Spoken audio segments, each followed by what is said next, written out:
Hello, welcome to Matt Loves Eurovision. It's my Eurovision 2022 Grand Final running order reaction. So please do click on the subscribe button, click on that notification bell, and like, share, and comment below. Now, I said I was going to be next back doing my preview of the Grand Final, but I decided to but literally just about an hour after I recorded my reaction to the semi-final 2 results, of course the running order dropped, and lots of reaction to that and comments on it on Twitter and various other places. And I thought, well, I'll quickly pop on and do a little reaction video myself to it in terms of just some of my thoughts.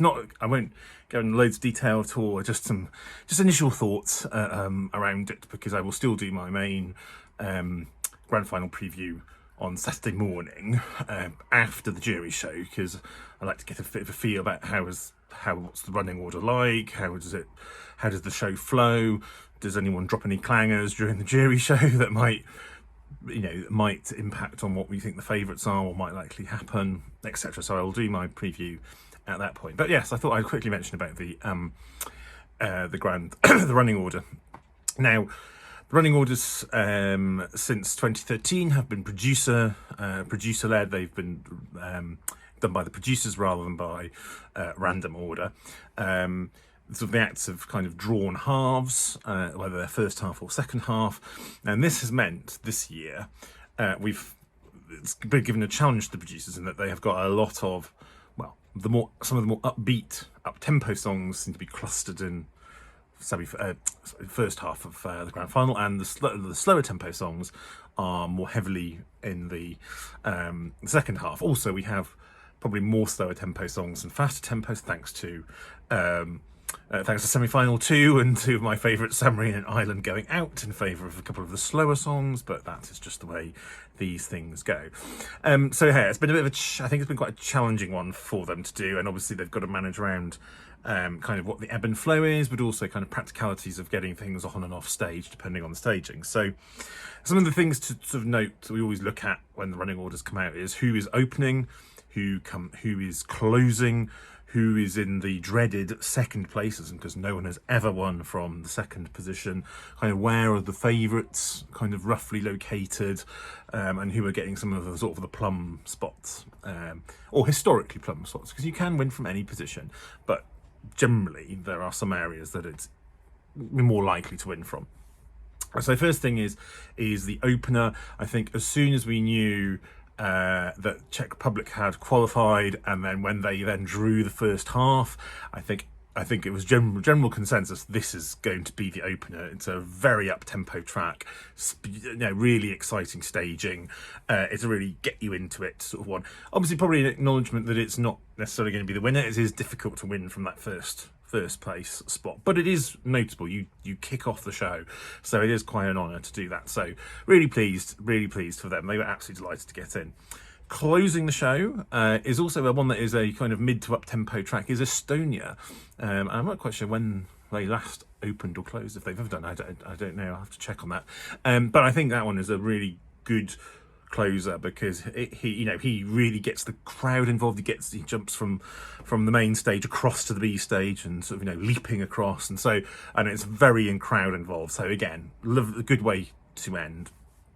And then in the second place spot, we've actually got Romania, who I wouldn't say they were necessarily, I had put them through, but I think there was a surprise to some people for that to get through, but pleasant surprise. It's a very up-tempo song. Interesting to go with 2 up-tempo songs to start, but I think there's probably an acknowledgement that Romania aren't necessarily in the running to win, but I don't think anyone thought that. So I don't think it's a real problem for Romania to go in the second position. It's not kind of being nasty about it or anything. And then some of the other things is to look where the big 5 have ended up and some of where the favourites have ended up. So the one that I was really interested to see was where they would put Spain, because Spain is one of the top 5 favourites. It's a big 5 country, and it was drawn in that first half with everyone else, it felt like, and they have put it right next to Italy, which is one of the other favourites and of course the host nation. So they are 9th and 10th, but they are kind of either side of them. They have very different tempo songs. So Armenia precedes Italy, and then Netherlands, which is also another one of the pre-show favourites, comes straight after Spain, and then after the Netherlands in the 12th place, we have the big favourite at the moment, with the betting odds around 60% chance of winning, is Ukraine. So you have 4 of the favourites of in terms of the betting are all clustered together. So one or more of them is going to lose out. Ukraine really, that is a really good position for Ukraine. I think 12th spot works quite well. And they've got Germany following them, which is not necessarily so good for Germany. And that ends the first half. And then the second half there's been some interesting choices.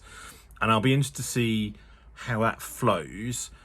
Between 13th from Germany to around to 18th, you have all the songs. We've got a number of kind of slower paced songs, mix of genres though. They're not all just ballad. I mean, just because a song is slower tempo does not make it a ballad. I wish people would stop saying, oh, it's all ballads, when they're not ballads. They might be slower tempo, but they're not necessarily a ballad. So anyway, mini rant over. But you have Lithuania there, which is a really classy song. It's not. You've got, I think, Azerbaijan and Belgium, a couple of that are thrown in there as well. And then you've got one of the other favourites, Greece, is among there. And then you hit, in the middle, after all of these, you hit Moldova, which is a massive tempo change. And we think they will do very well in the televote. And then straight after Moldova is another one of the big favourites, is Sweden. Again, pretty nice positioning for them. We'll see how it works being next to Moldova. And then, of course, the question you're probably wondering, because many of my viewers are from the UK, is where is the UK? And obviously, UK has been unusually running high in the betting odds, and a lot of buzz about it.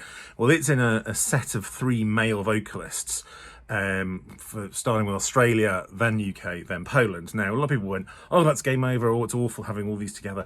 I don't think they are They happen to all be solo males, but they're not the same genre. They are not all just the same kind of balance. We've got Australia is very different to UK, and UK is different to Poland. And I think there will be a gap between Australia and the UK because they both have kind of complex staging. So there will be a break there, and then the UK kind of will lead that last set of songs. So I don't think that's a bad position at all. And then finally, running second from last, which is often a very good spot, is Serbia, and I think that's probably an indication that the Serbian televote, at the very least, is very strong. So, I think it's going to make for an interesting running. I'm going to try and follow a kind of a live stream to see kind of how that flows. And then see how the jurors. But then I'll be back kind of on Saturday morning, probably slightly bleary-eyed because we've got a few things coming up. I'm bleary-eyed already because I've been not had much sleep, but even less sleep tonight, I suspect. But I will come back in the morning and try and attempt to put together some thoughts on how the grand final was going to go. But very exciting times, and hope you're all enjoying it as well. And take care, and speak to you soon.